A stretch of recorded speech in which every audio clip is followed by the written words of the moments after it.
spots, you're on board with him.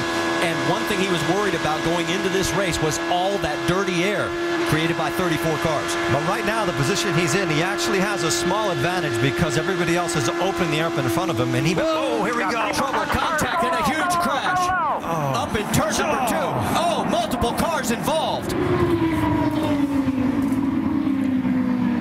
Oh, my.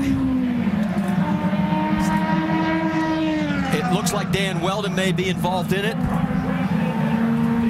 And Eddie, you and I spoke about this morning on the drive-in. Just this amount of cars, the speed, just the chance for what they call the big one. And what happens in conditions like that, when you're, even if you're 300 yards behind that, you cannot stop these cars. The only option you have is to try to avoid it, and it was impossible to avoid anything there. And you saw Will Power, his car involved as well.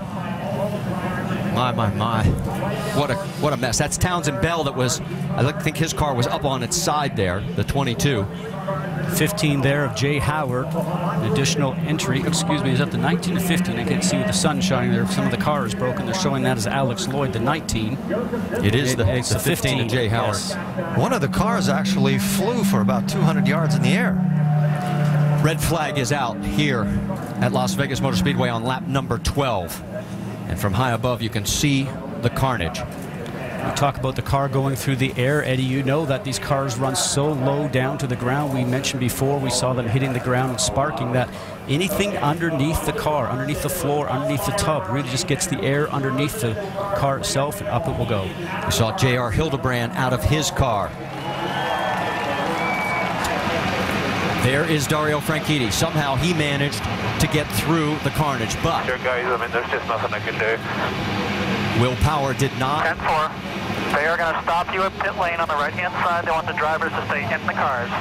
What Franchitti was alluding to is there's nothing you can do avoiding the debris that's on the track. Well, there is debris everywhere. You can see just how many cars are literally torn apart.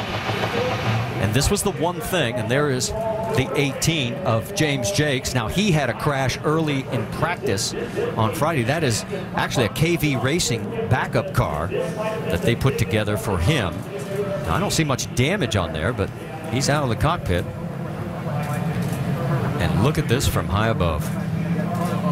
And this was the one thing we were fearing when we saw qualifying and the two championship contenders in the middle of the field.